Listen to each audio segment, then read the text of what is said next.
Okay, Trig. I can't be there for whiteboards today, but I've recorded some whiteboard problems that I would probably do with you in class. So as we go through some of these, if you want to pause, get the whiteboards out, try to solve them on your own, and then come back through and watch my solution to it, that would be a really, really good idea. So go grab a whiteboard if you want, or you can write this on just regular paper if you want to study off of it, whatever you want to do. This is for you. So first problem. They have, first set says x is greater than or equal to 6, and the second one is x is less than 9. We want the union and the intersection, okay? I'm going to graph what those look like. So 6 is here and greater than or equal to, so I want this. And 9 is here and less than this guy, so he goes like this. Okay, so I want the union. Okay, union is like marriage. Marriage means what everybody has. So if I own this and my husband owns this together, what do we own? We own everything. Okay, because we own everything across. All right, the intersection, where do we overlap? We overlap from 6 to 9. That's where I see like double shading, right? 6 to 9. But 9 is not included for both of us. We don't overlap at 9 because he doesn't own 9. I only own 9. Does that make sense? So we only overlap from 6 to 9, so you can either write that as 6, 9 with x in the middle, equal to, not equal to, or you can do 6, 9 with a bracket here and a parenthesis here, because this one is equal to, and this one's not equal to, okay? So this is interval notation, and this is set builder notation. Okay, so either way you want to do it. I don't think I specify. There might be like a couple problems on the test where I say write the solution in interval notation. So just make sure you know how to do both, but if I don't specify, you can do whatever you want. Okay, all right, let's go down to some exponent-y things here. So here is to the, oh, try this one on your own. Pause. The negative 2 power. I want to make that positive 2 power, so I'm just going to flip everything. So now he is going to be negative 3x y negative 4, z to the 6th, 4x negative 3. I'll quit talking. And now he's to the positive 2 power. And now I just distribute everything to the 2 power, to the second power. Negative 3 squared is going to be positive 9 on the top. X, that'll be just x squared. This guy will be y to the negative 8th power and z to the 12th power. Okay. On the bottom, 4 squared is 16. X to the negative 6th power, y to the 14th power, because we're multiplying these, right? We're not adding the 7 and the 2. We're multiplying the 7 and the 2. And then z to the 2nd power, okay? All right, now let's do some cleaning up, okay? The 9 and the 6, those will not reduce. If they did, I would reduce them, but they don't, so we're going to leave them.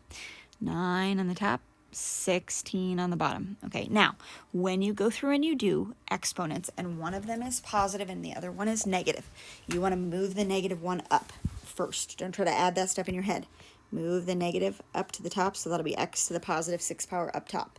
So I have 2 and 6, they're both up top, so I have 8 up top. Here is where you add the exponents. Here you are multiplying the exponents with the 2. Here you're adding the exponents, so I have 8 of those. Okay, I'm going to erase some stuff so that I can make a little bit less of a mess here. Y's, I have negative 8y, so I'm going to move him down to the bottom. So I have y to the positive 8, and I have y to the 14th. So I'm going to put those together. I have y to the 22nd, okay? And then I have z's. Now these are both positive, so I can just treat them like normal. When there's 12 on the top and 2 on the bottom, I subtract those, so I'll have 10 on the top, and that's what he will look like, okay? All right. Here you go, 72. All right, I got a kiddo crying. Hold on just a second. You pause and do 72. Or do the next one, not 72.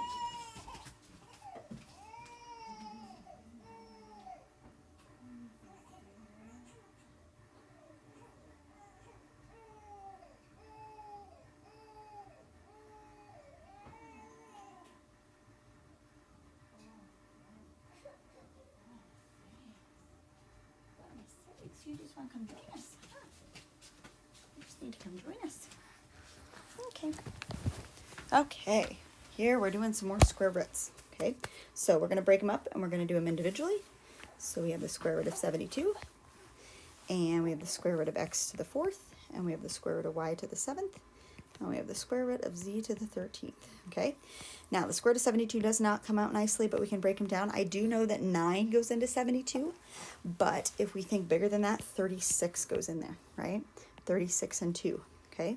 So when I take the square root of 36, I have 6, and the square root of 2 just stays, okay? Now, x to the 4th power, he is an even power, so he will just come out as x squared. Y to the 7th power, I'm going to hang one y off, which means I'm going to put y to the 6th here.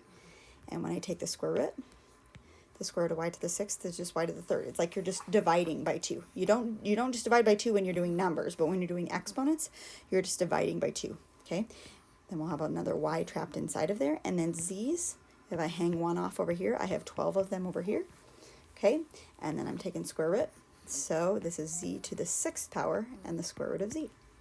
And then I slam it all back together, and I get 6 on the outside, x squared on the outside, y to the 3rd on the outside, z to the 6th on the outside. Underneath is just 2yz. Whew, that's ugly. Okay? All right, pause and go back if you need to.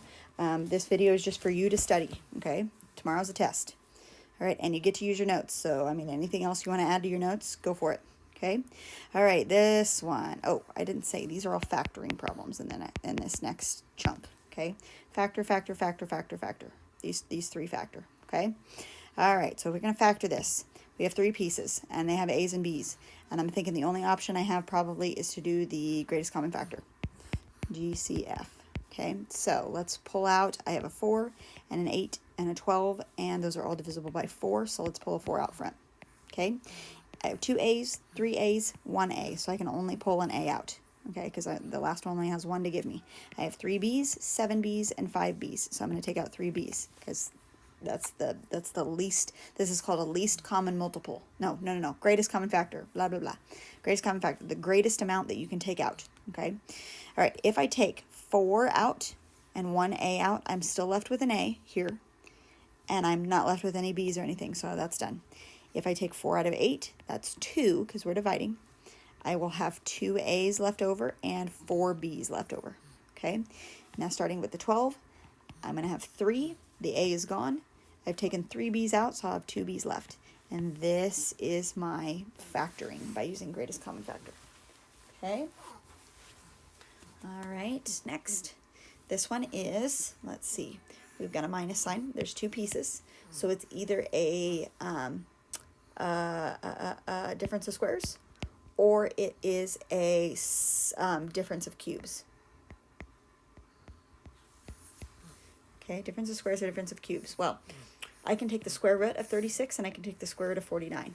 So I'm going to guess it's a difference of squares and not a difference of cubes. Okay, so difference of squares, he's just 2 chunks, right?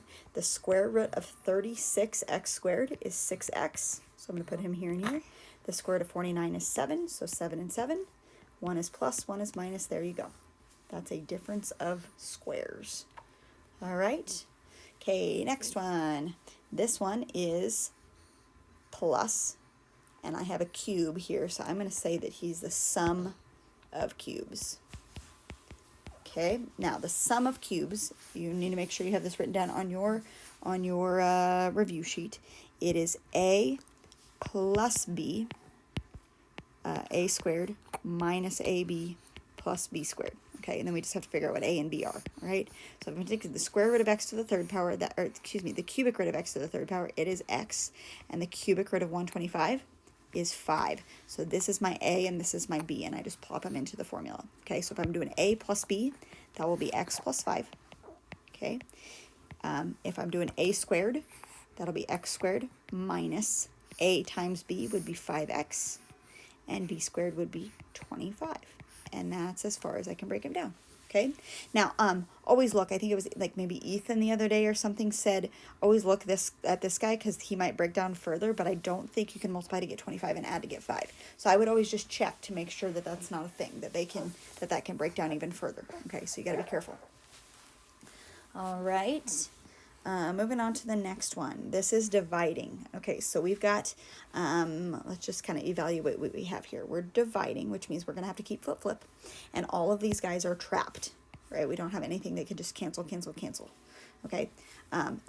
So that's different than up here where we could just freely cancel and combine these guys. Those are not trapped. So do you see the difference between them? These are not trapped because they can just freely go, but these have pluses and minuses, so we have to break them down before we cancel. Okay, so let's do this. I'm going to keep flip him real quick. And I'm going to do x squared plus x minus 12 and 3x minus 6. And I'm just going to cross him off in the middle. Boop. Okay, now we're going to break him down. I'm going to break him down just above. So x squared minus 4, he is a difference of squares. The square root of x squared is x. The square root of 4 is 2. So one of them is plus 2, one of them is minus 2. Okay, so he's just going to sit. This guy right here is a simple trinomial. Okay, goodness. Okay, you're going to multiply to get 8, and when you add them, give you 6. I should put multiply. You're going to say, what is A and M? Multiply to get 8, add to get 6, so that is a positive 4 and a positive 2. If we go over here to this guy, multiply to get, oh, this is a simple trinomial as well, so multiply to get negative 12, add to get 1. Okay, so negative 12, positive 1. That's a positive 4 and a negative 3. Okay, and then this guy, 3x minus 6, doesn't look like a whole lot can be done to him, but you can pull a 3 out, and you have x minus 2 left over. And now we just cancel, cancel, cancel. Okay, so I'm looking at my blue stuff, like here and here and here and here. I'm looking at all that blue stuff, and I'm going to try to cancel stuff. Okay? Hello. Okay, x plus 2, he will cancel there. X minus 2, he will cancel there. X plus 4, he will cancel there. Oh, shoot. Will this 3 cancel with that 3? Nope. The bottom 3 is not trapped, but this 3 is trapped with the x minus 3. So he has to stay x minus 3 and 3 on the bottom, and that's all we can do. Okay, nothing else. That's it. Okay, all right. Next one. We are subtracting. So if you are one of these people, plus minus, I would do that. That's what I always do, so I don't forget my negative, okay? Then when we're adding and subtracting, we have to do a common denominator, okay? So I'm looking at this, and I'm looking at this, and I'm trying to find what we have to have. So if one is 4 and the other one is 8, I have to have 8, because 4 goes into 8 and 8 goes into 8, right? Okay, if I'm looking at my a's, there's 2 a's here and a here, I have to have a squared, because a squared goes into a squared and a goes into a squared. Okay, then for b's, I would have to have 2 b's, because b goes into b squared and b squared goes into b squared, right? Okay, so that is my least common multiple. Least common multiple. Okay, so that's going to be my common denominator. I've got 3 and I've got negative 6, and now we're going to multiply by what they need. Okay, so 3, let's see, I'm comparing the 4 and the 8, so I know I need a 2. I don't need any a's though, because I have a squared. Okay, but b's, I will need 1b. Okay, so 3 times 2b. All right, from here to here, going from 8 to 8, we don't need any numbers. I will need an a though, because this is only a, and b squared, I have that, so that's it. So then when I multiply on the top, this will be 6b, and then this is minus 6a. All right, so I've got that, 6b minus 6a, and that is all over 8a squared b squared. Oh, I did not make this very nice to you. That would be your final answer in a normal problem, but the problem is 6 and 6 on the top, those two terms, and 8 on the bottom, they all can reduce. Okay, on a test, I don't think I'm going to be that nasty to you where you have to reduce at the end, so if you get it to this point and you stop, you're fine. But if you went ahead and reduced to 3b minus 3a all over 4a squared b squared, that is totally fine. Okay, that's technically the right answer. So those 3 spots, it's kind of like when you reduce in a quadratic formula. You have to reduce all 3 places in order to be able to reduce. So we did that. Yeah. Trying to talk? Yeah, I know. She says, to heck with this. This is no fun. Okay, couple more. Complete the square. All right, when we're completing the square, we've got to bump the 1 to the other side. What? You don't want to do math right now? I know. You don't want to do math right now. So we will end up with x squared minus 6x, and then I put my blanks in there, equals negative 1, and I'm going to put my blank over here as well. All right. So we separate the numbers from the x's, okay? All right. So now we want to eventually get to the point where we can break him down into two pieces. This is a trinomial, so that we can write it like this squared. So we want to multiply to get this number, but when I add them, give me this number.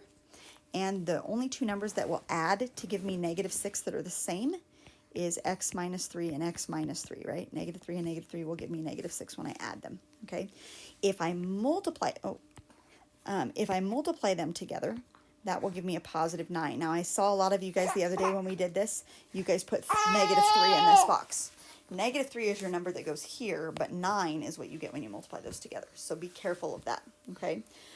X minus 3 goes here, and then I have to put +9 over here, and that's how he works. Okay, so -1 plus 9 is 8. So now I have this going on, okay? And now I just have to solve, and this is going to be easy. So we take the square root. What? Yeah. Take the square root, take the square root. X minus 3 falls out, and then we have plus minus the square root of 8 here, okay? If I add the 3 over, I have x equals 3 plus minus the square root of 8. Okay? All right. Are you trying these on your own before you do this? Like before I give the answer? You should be. You should be. So this next one, try this. You want to find the discriminant, which tells you how many solutions you have, and then do the rest of the quadratic formula. Okay? All right. So pause if you need to, and then I'll give you the answer. Discriminant, b squared minus 4ac. Okay, b is -10, so if I do -10 squared, that is 100. Minus 4 times a is 1, and c is 50. Goodness sakes.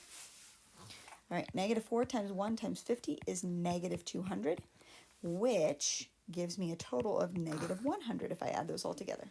That is my discriminant. My discriminant is negative, which means we have no solutions or no real solutions, okay? But they're still going to have us plop it into the quadratic formula and solve. So when we do that, -b plus minus square root b squared minus 4ac all over 2a. That's what he is, okay? All right, -b. If b is -10, he's going to be +10 plus minus the square root of -100 all over 2 times 1, okay? Let's see what we get here. So, +10, he just chills. The square root of -100. Well, the square root of +100 is just 10, but the square root of a negative is I. So that makes it kind of nice, okay? This is 10 plus minus 10i all over 2. And then those 3 will all reduce by 2. So if we divide,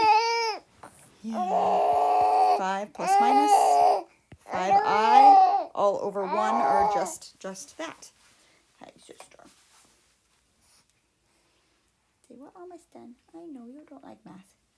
You say, Mom, this is the pits. You don't like this. You don't like this. Okay. All right, just a couple left. So we have absolute value. When you're doing absolute value, you want to make sure that you have two cases going on. The first one is just x plus 6 equals 4. The second one, we put a negative in front. I know. I know, sister. There we go. There we go. There we go. The second one is -x minus 6 equals 4. And then we just solve. You got a pass it, and now you're happy again. Okay. All right. Solving the first one, minus the 6 over. X equals -2. That's one answer. Okay. Then if we add the 6, we get -x equals 10 and divide by -1. So x equals -10. So just don't forget your two cases when you have an absolute value. Also, don't forget that if you have something like this, you're going to get no solutions, right? And you can never have an absolute value be equal to a negative number, right? I don't care what the number is. If it's negative, it's not going to work. So no solutions for that. So beware of that. I don't know if I do that to you on the test. I don't think so. But beware of it. Just check it over. Maybe that'll be a good bonus to like have you do some of those inequality ones. I don't know. All right, this guy. We've got just a couple, 3 left. Okay. All right, this guy. We're solving for x, so we're going to square both sides. All right. We have 9 minus x. He's just going to fall out of there. Equals. That will become 16. Okay, and then we just solve. So minus the 9. Negative x is equal to 7 and divide by negative 1. So x equals negative 7. Okay, so there is that. All right. The next one is a rationalized problem. So they don't like the I in the bottom. And so what we want to do is we want to multiply by the reciprocal. Yeah, I know, that's not very nice. That's not very nice. Multiply by the reciprocal, so 6 plus I and 6 plus I. Okay? Oh, you drop it out of your mouth. There we go. There we go. Okay. All right, now if we distribute the top, that will become 30 plus 5I. Okay, on the bottom, we FOIL, so that's 36. Now, if we multiply those together, this will be plus 6I minus 6I. So if you don't want to write the middle two pieces out, you're fine. They will always cancel if you're multiplying conjugates. And then negative I times positive I is negative I squared. Oh, sister, you are doing so good. All my other ones, you are doing so good. All right, we're almost done, Sissy. I know. Okay, I squared is negative 1. And so that's going to be positive 1 because there's already a negative there. So we have 37 on the bottom. And 30 plus 5I. Yeah.